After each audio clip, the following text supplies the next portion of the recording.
Namo Buddhaya. Good evening everyone. Welcome back to another video.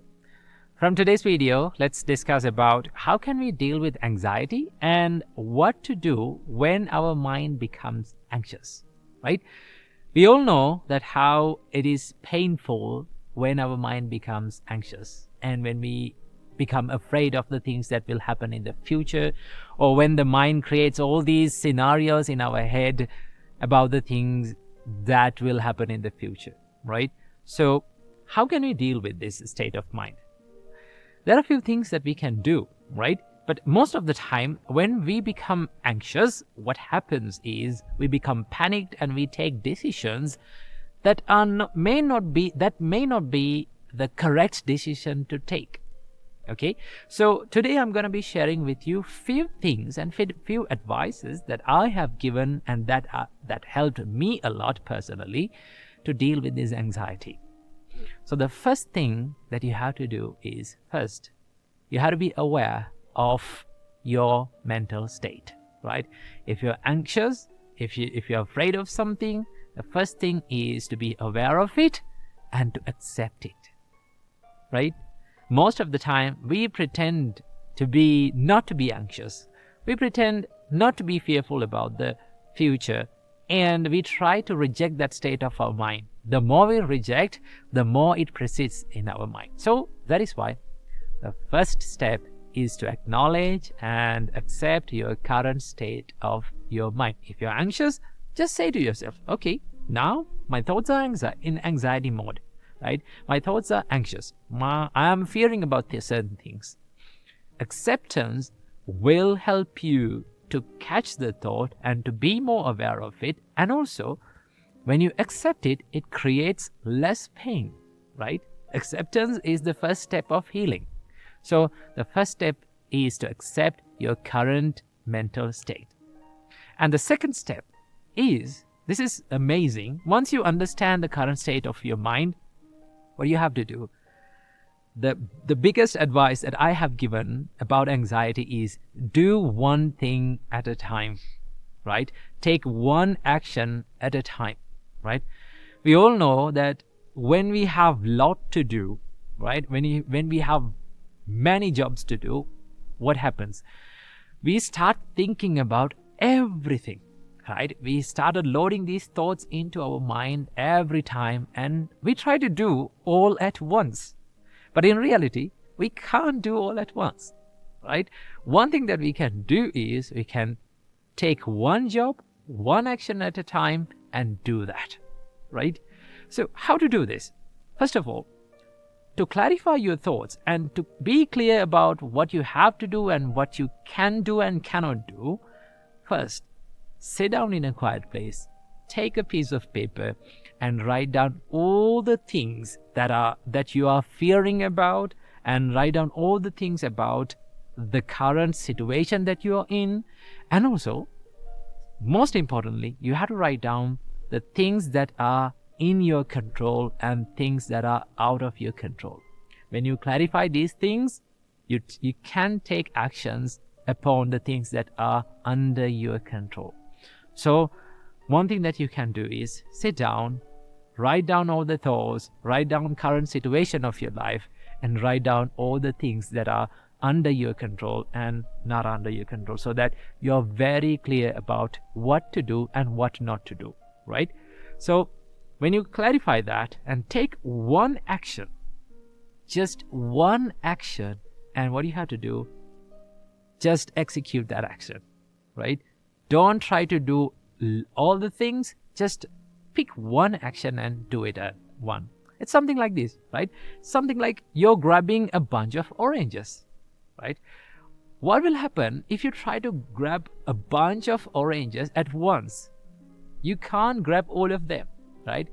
It will fall. They will fall. So one thing that you can do is pick a basket, take one orange at a time and put it into the basket. In that way, you can grab many oranges. In the same way, when you clarify your thoughts and take one action at a time and execute it, then it will be clear in your mind and it will ease up your mental state. So do one thing at a time.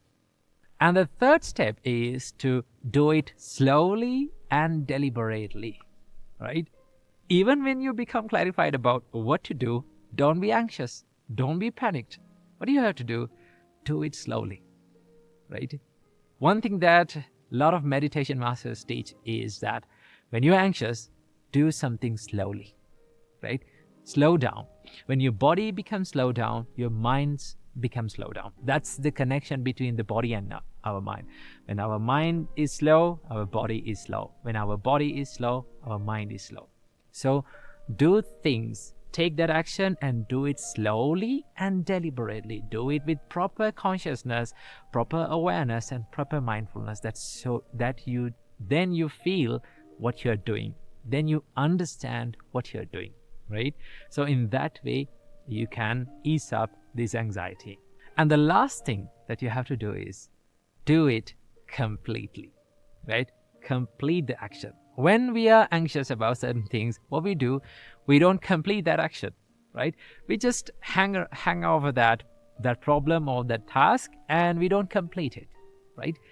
One thing that you have to do is do it completely, right? Complete your action, do it slowly, deliberately, and finally complete that action so that that step is finished, right? And then once you complete that action, what do you have to do?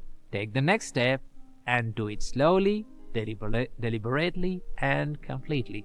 In that way, you can clarify what you have to do, and also you will get a good time to take good decisions. So this is a little way and a tiny practice that you can add to your life to ease up your pain of anxiety. And whenever you are anxious about certain things, try this and it will ease up your pain of anxiety.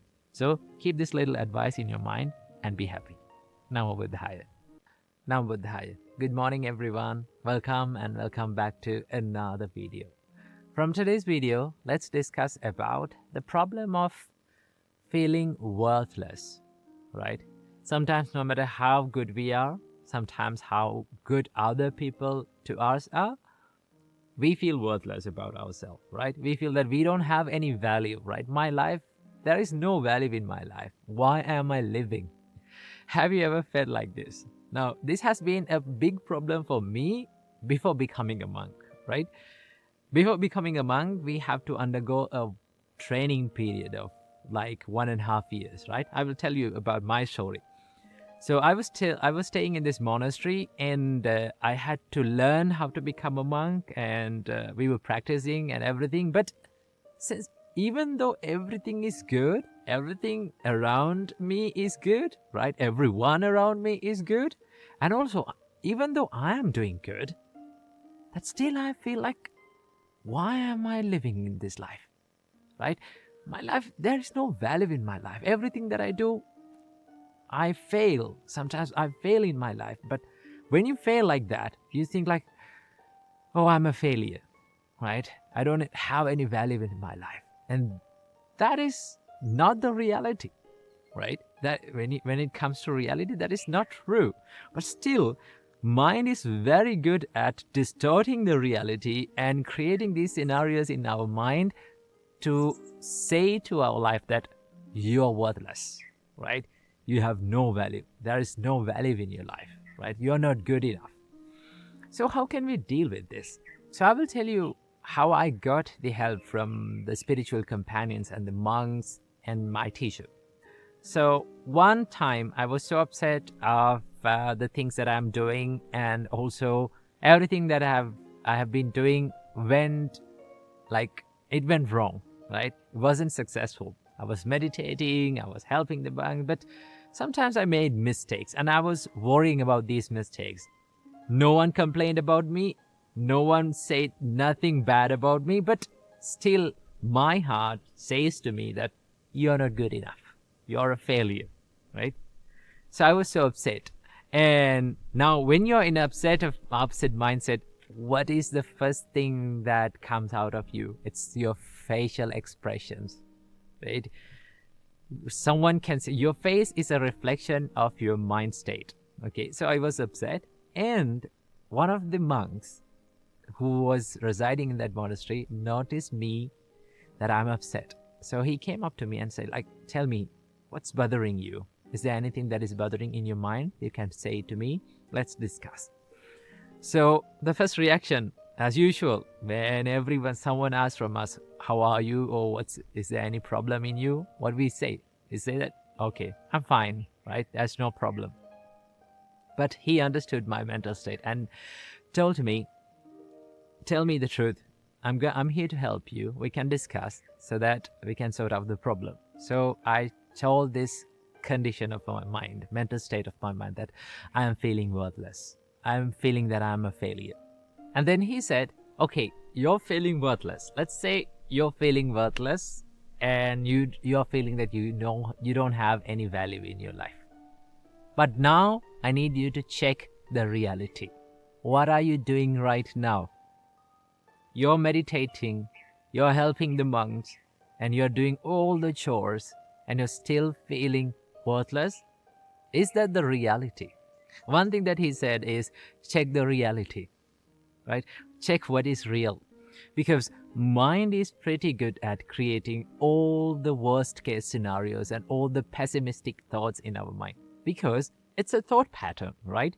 One thing that our mind has is, it has the habit of creating the thought patterns, right? Once we start to feed our mind with a certain thought patterns, it has this looping effect of creating this thought pattern again and again and again. The more we think it, the more it comes back to our mind. So he said that check the reality and understand that your life is not worthless, right? Your life, there are many things that you can be happy about, right? That's the reality. As humans, there is nothing that we can feel like my life is worthless, right? Because there are so many things that we can be happy about. Like being a human itself is something that we can be happy about, right? We got the chance to be a human and practice these good qualities, live as a good human itself is something that we can be happy about. And be happy about that you have air to breathe, right? You have people around you that smiles at you. At least something that find something that you can be happy about. Because there are so many things, there are thousands and thousands of things in reality that we can be happy about.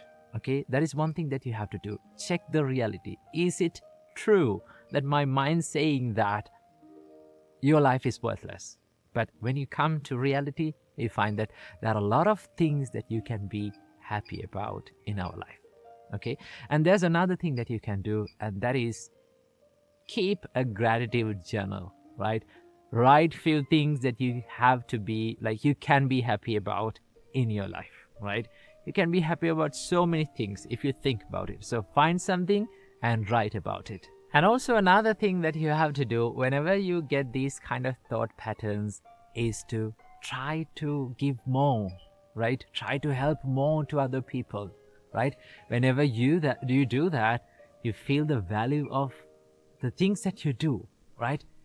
The positive energy that you create towards other people, right? And whenever you give, whenever you help others, you see the smile of their faces. You see that people are thanking you, and you think that, oh, this is what the true value of my life, right? My life is not worthless. My life is valuable, that I can create many positive things around me in my life, so that it's not true that my mind's saying that I'm worthless, right? When you realize that, you come to this state and come to that understanding that how valuable this human life is, right?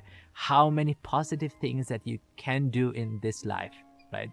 When you do that, that state of mind will go away. So things that we have to do is check the reality and understand, ask from yourself that, is that true, that truly that my life is worthless or not, right? And also be generous, help other people, and be happy and understand that your life is truly valuable. So keep this little advice in your mind and be happy. Namo Buddhaya. Welcome and welcome back to another video. Let me ask you a question. Have you ever lied to someone? Well, I know what you're thinking about. You will say to me, well, what are you talking about? We all have lied, right? That is the nature of all of us. Yes, it is the common human nature for all of us to lie, right? I got this question from one of the parents who was visiting our monastery.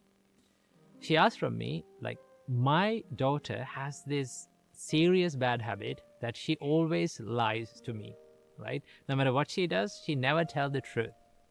What's the reason for this and how can I stop this? Then I asked from her, have you ever punished your child or scolded or yelled at your child just because she did a bad thing, she did a wrong thing, and she told the truth? She told you what she did. Have you ever done that? And she said, yes, I have done it many times, that I have scolded and I have punished my child just because she told the truth, right? And I told her, this is the biggest reason why children lie. And this is the biggest reason that people lie, most of the time. People lie because they're afraid of the punishments, right? And also, people lie because they are being punished in the past, even though they told the truth, right? So that is why I always advise for parents and people. No matter people, who are the people who you're living with, they will do mistakes, they will do wrong things. That is the human nature, right? But make them understand, no matter what bad thing or what wrong thing you did, tell the truth. If you tell the truth, there will be no punishment, there will be no anger in it. If you tell the truth, there will be love, affection, guidance, and understanding. That is what we need to practice, right? People lie because they're afraid of being punished and being afraid of that hurt and pain. And also, one of the biggest reasons that people lie is because they're afraid of losing things. Okay, so if we can make an environment for people around us, for our loved ones, that there is this understanding, there is this love and care and guidance, so that they will always tell the truth to you, right? So I want to introduce you to this wonderful practice that we have in monks community, right? Because as monks, right, when we become monks, we get 227 precepts to practice, right? Sometimes these precepts are broken by ourselves, right? Most of the time it is because of lack of mindfulness or lack of awareness, right? Mistakes can happen. If we broke some precept, there is this practice called apati deshana. Apati deshana means if we did a wrong thing, or if we break a precept, what we have to do is we have to go to one of our brother monks and open up it, right? That means tell the mistake that we have done and tell them that I know and I see this mistake as a mistake, and hereafter I am trying my best to be disciplined, right? And the response from the other party is the most wonderful thing, right? The response always will be that I know and I see this mistake in you as a mistake. I understand that you have done a mistake. So from hereafter, you will be forgiven and you will be guided and you will get the help from the monks community to be disciplined, right? And that is what we all need to have in all of our families and people who we are dealing with, right? We need to have that understanding and guidance and love and care. And then people will always be truthful, right? Because people don't understand what are the bad effects and adverse effects of this lying. Most of the time people say, okay, I can say white lies, right? I can say white lies. It doesn't make any difference. It doesn't make any bad thing, or it doesn't hurt me. Well, white lies do hurt you, right? Although you said it just because it is a small thing and doesn't hurt anyone, that is the start of a mistake.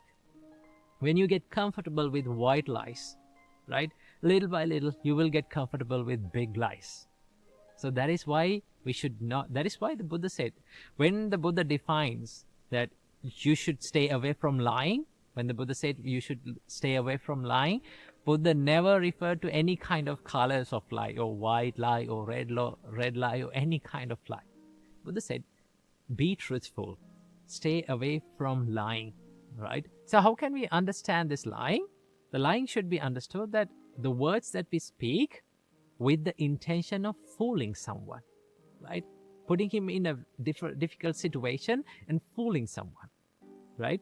So these kind of words, we should not be spoken, and we should be always truthful, right?